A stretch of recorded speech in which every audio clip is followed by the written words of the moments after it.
ഏതായാലും ഞാൻ മൂപ്പരെ ഒന്ന് പോകാൻ തന്നെ തീരുമാനിച്ചു.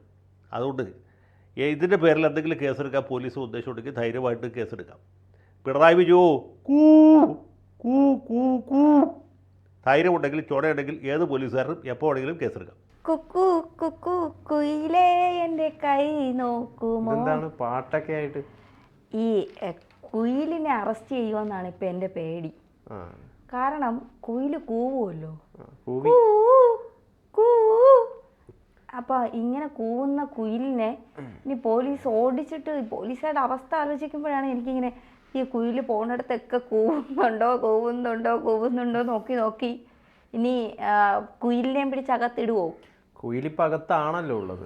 അകത്ത് കുയിലിൻ്റെ ഗതി എന്താണെന്ന് മാത്രമേ നമുക്ക് അറിയേണ്ടതുള്ളൂ.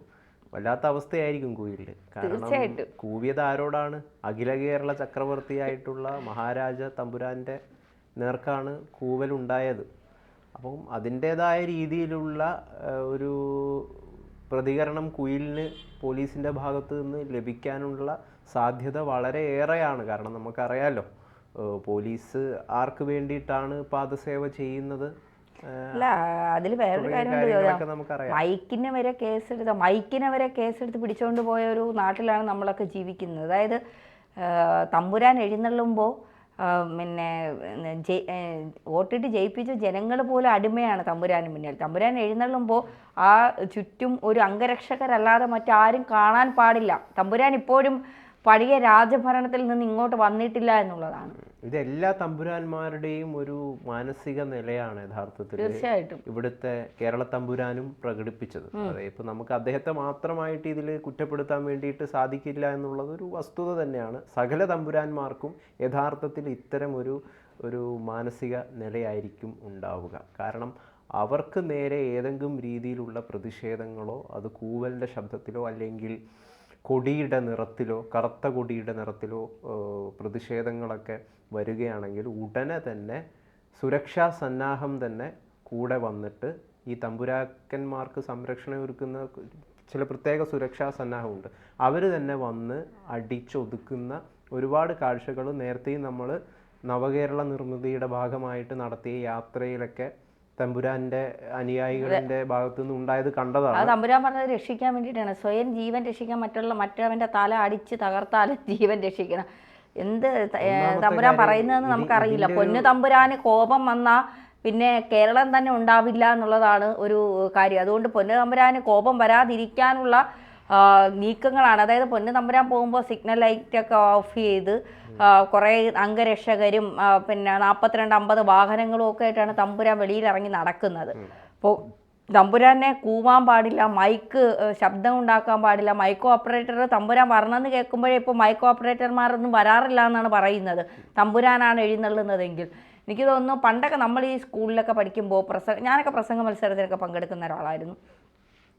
അപ്പോൾ എവിടെയെങ്കിലും വെച്ച് തപ്പി തടഞ്ഞു പോയി കഴിഞ്ഞാൽ വമ്പം കൂവൽ കിട്ടും. നമുക്ക് കൂവൽ പേടിച്ച് പലപ്പോഴും നമ്മളത് കറക്റ്റായിട്ട് പ്രാക്ടീസ് ചെയ്തൊക്കെ കൊണ്ടുപോകാറ്. പ്രസംഗം എന്നൊക്കെ പറയുമ്പോൾ അപ്പോഴാണ് വിഷയം കിട്ടുന്നത്. അപ്പോൾ ആദ്യമൊക്കെ കൂവലിൽ തെളിഞ്ഞു വന്ന ഒരാളാണ് ഞാൻ. കൂവി തെളിഞ്ഞു വന്ന ഒരാളാണ് ഞാൻ. അങ്ങനെ കൂവൽ നമുക്കൊരു പ്രചോദനമാണ് എപ്പോഴും. ഒന്ന് കൂവി കഴിയുമ്പോൾ ഈ കൂവലും ഈ കൂവലും തമ്മിൽ വ്യത്യാസമുണ്ട്. തിയേറ്ററിലൊരു തിയേറ്ററിൽ ഇപ്പോൾ മോഹൻലാലിൻ്റെയോ ഭഗതിൻ്റെയോ അല്ലെങ്കിൽ മമ്മൂട്ടിയുടെ ഒക്കെ മാസ് സീനി വരുമ്പോൾ നമ്മൾ ഇങ്ങനെ കൂവും. പക്ഷേ ഞാനൊക്കെ കുയിലിനോടൊപ്പം കൂവാൻ ശ്രമിക്കുന്നവരാണ്. ഇങ്ങനെ കൂവാൻ ശ്രമിക്കുന്നവരാണ്. അപ്പോൾ നമുക്ക് ഭയങ്കര രസമാണത് കേൾക്കുക. പക്ഷേ ഇപ്പോൾ പ്രാർത്ഥിക്കുന്ന ഭഗവാനെ കൂവൽ എന്ന് പറയുന്നത് വരരുത് വായിൽ നിന്ന്. കാരണം ഏതെങ്കിലും സമയത്ത് പൊന്നു തമ്പുരാൻ എഴുന്നള്ളുമ്പോഴാണ് കുയിൽ കൂകുന്നതെങ്കിൽ കേരളത്തിലെ കുയിലുകളുടെയൊക്കെ ഒരു അവസ്ഥ എന്തായിരിക്കും? കുയിലിനെയും പിടിച്ച് ജയിലിലിടും ഉറപ്പാണ്. ഇപ്പോൾ കഴിഞ്ഞ ദിവസം IFFKയിൽ തമ്പുരാൻ എത്തിയപ്പോൾ ഒരു അഭിഭാഷകനായ റോമിയം രാജു കൂവിയെന്നും പറഞ്ഞ് അദ്ദേഹത്തെ പോലീസ് പിടിച്ചുകൊണ്ട് പോയിരിക്കുകയാണ്. ഇപ്പോൾ കൂവൽ എന്ന് പറയുന്നത് ഭരണഘടനയിൽ ഒരു രാജാവ് എഴുന്നള്ളുമ്പോൾ ഒരു മുഖ്യമന്ത്രി എഴുന്നള്ളുമ്പോൾ കൂവിക്കൂടാ എന്നൊന്നും ആരും പറഞ്ഞിട്ടില്ല, ഭരണഘടനയിൽ നിന്ന് എഴുതി വെച്ചിട്ടില്ല. അത് വ്യക്തി സ്വാതന്ത്ര്യമാണ്. നമുക്ക് പിന്നെ എതിർപ്പുണ്ടോ പ്രതിഷേധമുണ്ടെങ്കിൽ അത് പ്രകടിപ്പിക്കാം, അത് കൂവലിലൂടെ ആയാലും പ്രകടിപ്പിക്കാം. ആ പ്രകടനത്തെ വരെ ചോദ്യം ചെയ്യുന്ന തരത്തിലേക്കാണ് തമ്പുരാൻ്റെ രീതികൾ മാറിയിരിക്കുന്നത് എന്നുള്ളതാണ്. വോട്ടിട്ട് ജയിപ്പിച്ച ജനങ്ങളുടെ ജനങ്ങളുള്ളത് കൊണ്ടാണ് തമ്പുരാൻ ഇങ്ങനെ അംഗരക്ഷകരുമായിട്ട് എഴുന്നള്ളുന്നതെന്ന് പോലും മനസ്സിലാക്കാത്ത തമ്പുരാൻ്റെ ഭരണ മികവ് കൊണ്ട് കേരളം മുച്ചൂട് മുടിഞ്ഞു കിടക്കുകയാണ് എന്ന് മനസ്സിലാക്കിയിട്ട് കൂവുന്ന ജനങ്ങളെപ്പോലും വെറുതെ വിടാത്ത തമ്പുരാനുള്ള ഈ നാട്ടിൽ എങ്ങനെ നമ്മൾ ജീവിക്കും? ഇന്നലെ അഡ്വക്കേറ്റ് ജയശങ്കർ പിന്നെ നമ്മുടെ ABC മലയാളത്തിൽ കൃത്യമായ അതിനൊരു വിവരണം നൽകിയിട്ടുണ്ട്. നമ്മൾ അതിൻ്റെ പറഞ്ഞതിൻ്റെ ഒരു ഭാഗം നമ്മൾ ഈ വാർത്തയുടെ തുടക്കത്തിൽ കാണിച്ചിട്ടുമുണ്ട്. സത്യത്തിൽ അദ്ദേഹം പറഞ്ഞതാണ്, അദ്ദേഹത്തെ പറഞ്ഞ കുറേ കാര്യങ്ങളാണ് യാഥാർത്ഥ്യം എന്നുള്ളത്.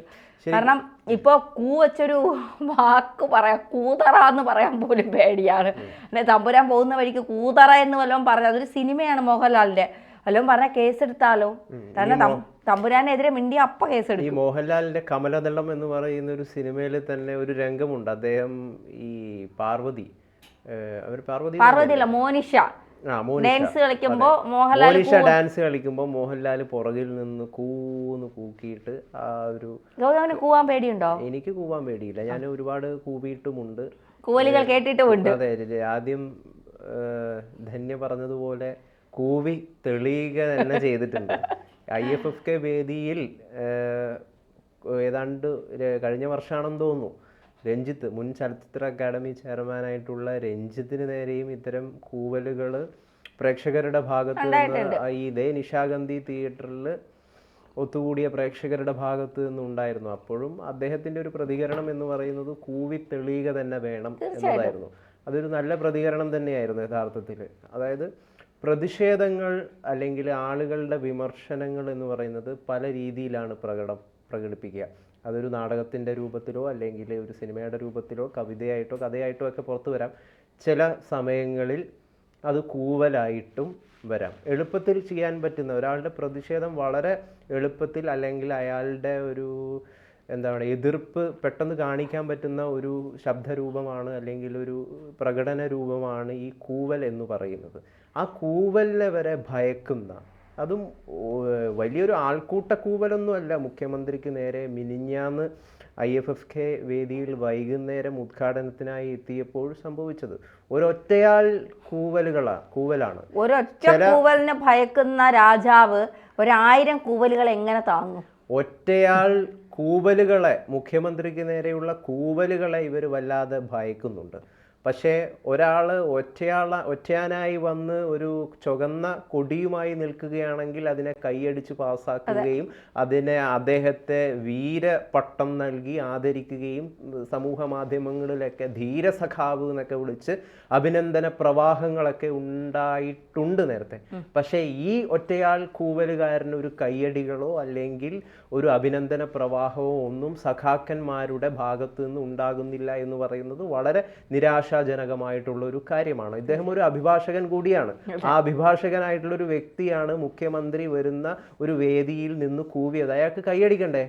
നമ്മൾ കൈയടിക്കണ്ടേ അദ്ദേഹത്തിന്? കാരണം അദ്ദേഹത്തിന്റെ ഒരു പ്രതിഷേധ മുറ അദ്ദേഹം അറിയിച്ചു എന്നുള്ളതാണ്. ധൈര്യവാനാണ് യഥാർത്ഥത്തിൽ ആ കൂവിയവൻ. അദ്ദേഹത്തിന്റെ പേര് Romeo M Raj. Romeo M രാജിന്റെ ധൈര്യത്തിന് മുമ്പിൽ കൈയടിക്കുക തന്നെയാണ് വേണ്ടത്. ആ പ്രതിഷേധം അറിയിക്കാൻ കാണിച്ച ചങ്കൂറ്റത്തെയാണ് അദ്ദേഹത്തെയാണ് ഇരട്ടച്ചങ്കൻ എന്ന് വിളിക്കേണ്ടത്, അല്ലെ? രാജാവ് എഴുന്നള്ളുമ്പോൾ രാജാവിനെതിരെ പ്രതിഷേധം അറിയിക്കാൻ കാണിച്ച ആ ധൈര്യം, അതാണ് ഇരട്ടച്ചങ്കൻ. അല്ലാതെ ഊരിപ്പിടിച്ച വടിവാളിനിടയിലൂടെ നടന്നുവെന്ന് വീമ്പ് പറയുന്നതല്ല ഇരട്ടച്ചങ്കത്വം എന്ന് പറയുന്നത്. അതാണ് ഇരട്ടച്ചങ്കൻ എന്ന് പറയുന്നത്. അപ്പോൾ നമുക്ക് അക്ഷരം തെറ്റാതെ റോമിയോ എം രാജിനെ വിളിക്കാം. നിങ്ങളാണ് ഇപ്പോൾ ഇരട്ടച്ചങ്കൻ എന്ന് പറയുന്നത്.